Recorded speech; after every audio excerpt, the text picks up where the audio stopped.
As cyclists, we need a whole load of advanced skills that probably weren't covered on your cycling proficiency test at junior school.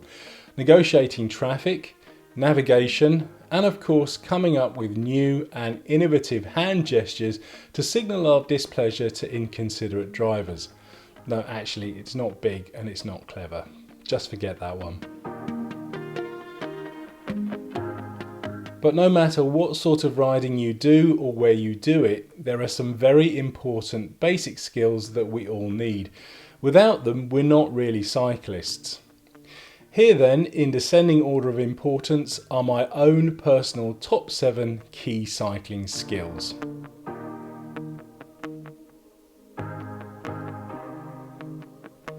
Number 1 on my list has to be balance.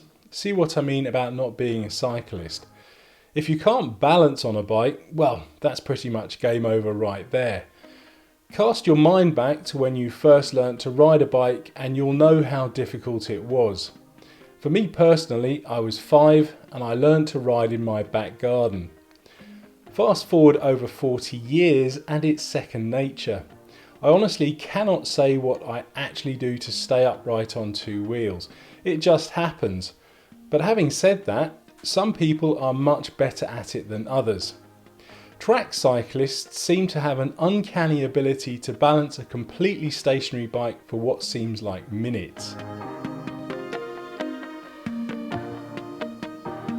If you fancy developing this skill for yourself, one way to do it is to ride your bike as slowly as possible.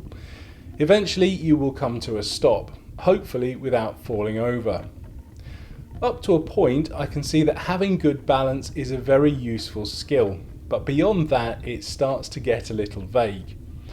Maybe you just want to impress everyone when you stop at traffic lights, or perhaps you fancy a second career as a tightrope trick cyclist.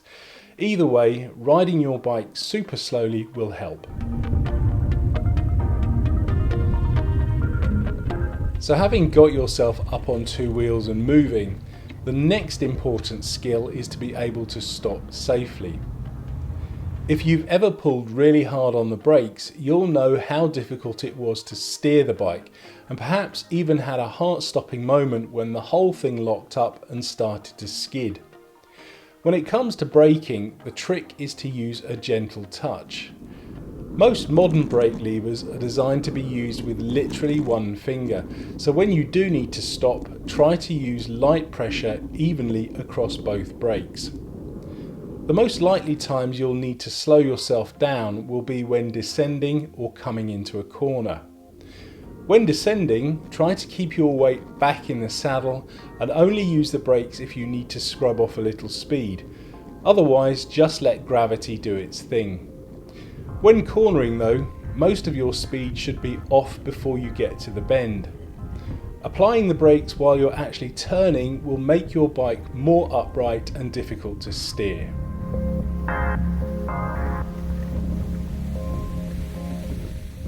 One important skill that tends to be overlooked is pedalling.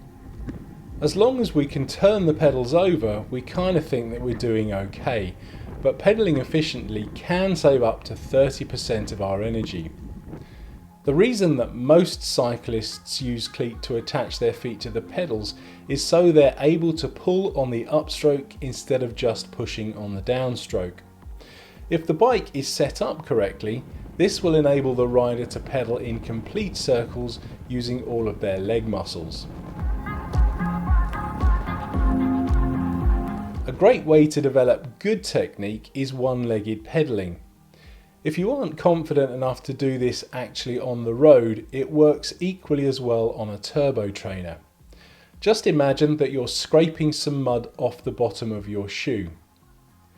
Start off fairly slowly and then gently increase your speed until you reach your normal cadence. Obviously, you'll need to do this for both legs, but once you master it, you'll find that the top half of your body will remain fairly still, saving you a little more energy on your rides.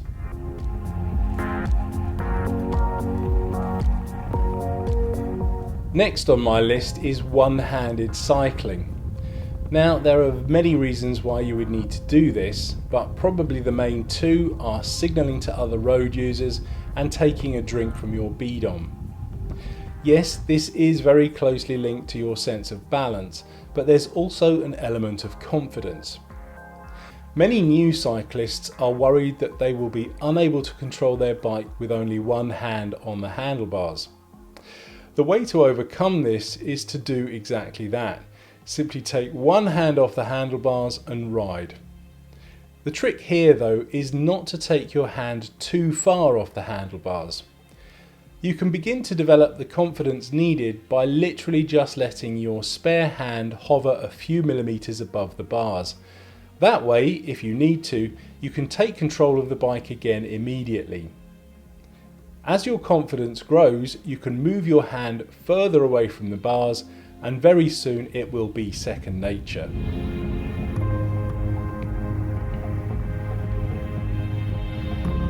With some bikes having over 20 gears, it's no surprise that many newbie cyclists are a little intimidated when it comes to using them. Knowing when and how to change gear is actually a very basic skill that's easy to learn, particularly if you keep an eye on your cadence or the rate at which you pedal.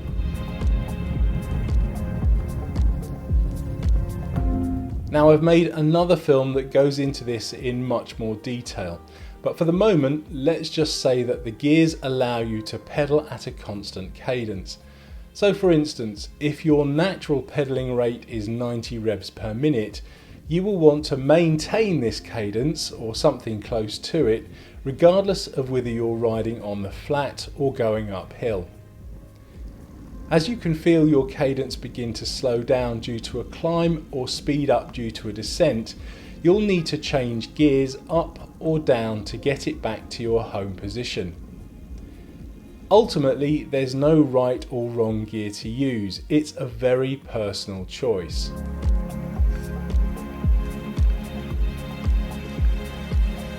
Probably the most important and frequent maintenance task that any cyclist will need to do is fix a flat.